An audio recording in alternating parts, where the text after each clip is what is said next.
What up? It's your boy Wall Street, and I'm back. Thank you very much for tuning in.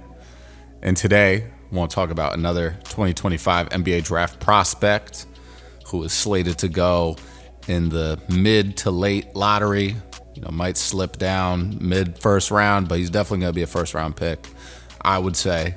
But obviously we don't know until the draft comes along. But guy I want to talk about is Collin Murray-Boyles, aka CMB. He is a lefty power forward from the University of South Carolina. He has finished his sophomore season, and right now on Tankathon, he's projected to go 10th overall to the Rockets. That pick is coming to the Rockets by way of the Phoenix Suns. And I want to talk about who his NBA player comp is, because this is a guy that a lot of people have been giving a lot of different, comparisons to, some of which I think make sense. Others I don't think make any sense at all. And I think he has a lot of similarities to current NBA players, but he's also a unique player in his own right. He's a lefty. He's improved steadily from his freshman season to his sophomore season, and I would anticipate that he's going to improve even more when he actually gets to the NBA level and is playing against really good competition night in and night out. So the comparisons that I've been hearing, right, I'm going to list out all the names that I've been seeing, right? A lot of people are saying Boris Diaw, who was, big with the San Antonio Spurs back when they, won the championship in 2014. Xavier Tillman, Aaron Gordon, I've heard. I don't really see the Aaron Gordon one at all. Some people have been saying Justice Winslow, Anthony Mason. I see that one a little bit. Paul Millsap, I also see that one a little bit. But the one that I think makes the most sense, which is more of like a comp that he should strive to achieve as opposed to what he really is right now, but I can see the potential there, is he's kind of a mix of like Draymond Green and Julius Randle. And I've seen a couple people say this comp, and that was the first thing that came to my mind was Julius Randle. And that might have been because he was wearing, number 30, but he does play a little bit like Julius Randle, especially, he's a lefty. He can put the ball on the floor. He can shoot the three a little bit, didn't shoot the three that well at all, but improved a lot over the course of these past two seasons at South Carolina. So I think he does play better defense than Julius Randle, which is why I can understand the Draymond comparison. But I think he's definitely more Julius Randle than Draymond Green, because he's a good passer, but he's not some exceptional passer. He only averaged 2.4 assists per game this past season. But he gets a lot of rebounds, 8.3 rebounds a night, 16.8 points per game, 1.3 blocks, 1.5 steals, 2.4 turnovers, and 2.6 fouls each night. But he's shooting 70% from the free throw line, 27% from three-point range, and 58.6% from the field on 10.6 field goal attempts a night. So he basically went from not really starting. He was kind of more of like a sixth man, coming off the bench type of dude his freshman year. He played 28 games, started 19 of them. So he kind of, he just wasn't a solidified starter yet. And then this season plays 32 games, starts all 32 of them. And, he didn't make a three in his first season. And then he goes to making, a couple threes in his second season. So I think the biggest thing for him is he's going to have to figure out how to adapt his game to the NBA offense a little bit more. He has a good first step, but his agility is just not where it needs to be for him to be super impactful day one.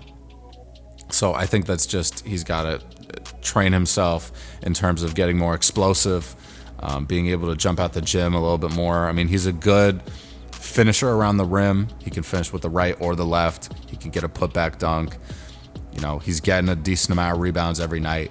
So I think his real goal here should be to be that Draymond, Julius Randle hybrid type of player where he's a two-way power forward. And the dude's big. He's like 6'8", like 240. So he's built. Like, it's not like he needs to put on weight or anything like that to really mess in the NBA. Like, he's going to be able to be a guy day one that fits in with the NBA in terms of his body type. So I don't think he has much to worry about from that perspective. He might just need to figure out how to get, a little bit more agile, which might require him to shed some weight. I don't know. But it also depends on what team's going to pick him and how they're going to, play him, right? Because I was actually talking about this with one of my friends recently, is like, look at a guy like Obi Toppin, who got drafted by the Knicks, was not really playing as good as he could have, right? They were kind of playing him just not the best play style. Like, he was in the corner a lot, and Obi Toppin's not a guy that should be spotting up at the corner, right? He's a guy that should be filling the lane in the dunker spot, getting putbacks, things like that, right? And not that Obi Toppin can't shoot threes. That's just like, but that's you're wasting his talent if you're just having him being a spot up guy, right? It doesn't make a lot of sense. So, but now you see Obi Toppin on the Pacers, and he's going ham. Like, the dude's playing very well. He's playing, freely how he naturally would play. And that's why the team that picks you and the coach that's coaching you in the NBA is very important.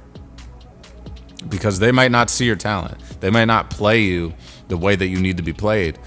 And that could really mess up your career, I don't think it's something that's going to destroy your career, right, if you play for the wrong coach. But it's going to be tough for you to really show your value, right? So I think for Collin Murray-Boyles, he's got to go to the right situation. He just absolutely has to go to the right situation. But I think in most situations, he should be played as a guy that can, be an offensive threat from 15 feet in, right? He's going to basically hit you with some moves off the triple threat and get to the rim. He can finish right or left, like I said. He can hit the jump shot. He's got to expand his range a little bit more, right? He's not going to be an amazing three-point shooter in the NBA off rip because, he's only shooting 27% from three in college. That line moves back once you get to the NBA, so it's going to be even harder. And he's not really like a spot-up guy. Like, he does like to put the ball on the floor. So we'll see what happens, right? But I think in terms of defense, right, because we've talked a lot about offense with him, in terms of defense, he's also got to figure out how to guard multiple positions. Because right now, I think he translates as a very good post defender for undersized wings and bigs, right? Like, if he's guarding a guy in the post who's also 6'8", 220 to 240, right? He's going to be able to defend that in the post. If he's defending a guard in the post, he's going to be able to do that too. But when it comes to bigger dudes, like if he's trying to guard Rudy Gobert in the post, that might be a little bit more difficult. He does have pretty quick hands, so I think he can, snatch the ball away and be a really impactful defender from that angle. Even being undersized for, guarding fives and, a lot of the fours in the NBA. But the other Draymond aspect I think he's got to get better at is just the passing game, right? Like, Draymond Green is a guy who can get 10 plus assists on any given night. And I think the thing that I really liked seeing about CMB was like he could bring the ball up the court, right? He could get a rebound and push the ball, right? So if he's going to get to a team that will allow him to do that and play freely how he's naturally been playing at South Carolina, I think you're going to turn out with a pretty good player. Like, he has all-star level potential if he gets to play freely and improve on all the aspects, from defense, from shooting, to getting more, agile and quick off the dribble. If he can do all those things, I think like this dude could be, better than Julius Randle on some level, right? Because Julius Randle is not known for his defense. If CMB becomes a guy who's a great defender, a great passer, and also can move super quickly on the offensive end with the ball in his hands, that's an unstoppable archetype of a player right there, right? A guy that's 6'7", 6'8", and like 230, 240, and can do all those things. That's a player that every single team in the NBA wants. A guy that can play inside, can play outside, can defend on the other side of the court. I don't know what else you could ask for. So, like I said, he's projected right now to go to the Rockets at number 10. I think there's a wide range that he could go in. I think it's possible that he could slip down out of the lottery But I don't see this dude making it past, call it 20 or 21, right? I don't think the Heat or the Jazz would pass up on him. The Heat have the 20th pick, the Jazz have the 21st pick. But, you never know. There's a lot of people that evaluate talent in these drafts. All of them are going to evaluate the talent a little bit differently. But when you have a guy that's projected to go 10th overall, it's pretty hard for that dude to slip out of the first round. It's possible he slips out of the lottery, right? Like, we all remember what happened to Dalton Connect last season, where he, was projected to go like 5 or 6 and went all the way down to 17. So anything can happen, right? But like I said, this dude's got a lot of potential. I think my comp that I'm settling on is a combination of Julius Randle and Draymond, but he's definitely more Julius Randle right now than Draymond. And he's got a long way to go to really be, a true Julius Randle comp type of player, right? He's got all of the infrastructure and, the bones to really make it be a true comp for him, but he's got a lot of work to do. So I'm excited to see where he gets picked in the draft. If he slips, I would love to see the Wizards pick him up at number 18, but we'll see what happens. But let me know what you guys think in the comments down below. Who do you think CMB's NBA comp is? Let me know in the comments and we'll talk. But that's all I got, guys. I'm gonna check you later. Stay up, stay blessed, stay humble, stay safe, handle business, stand on business. Peace out.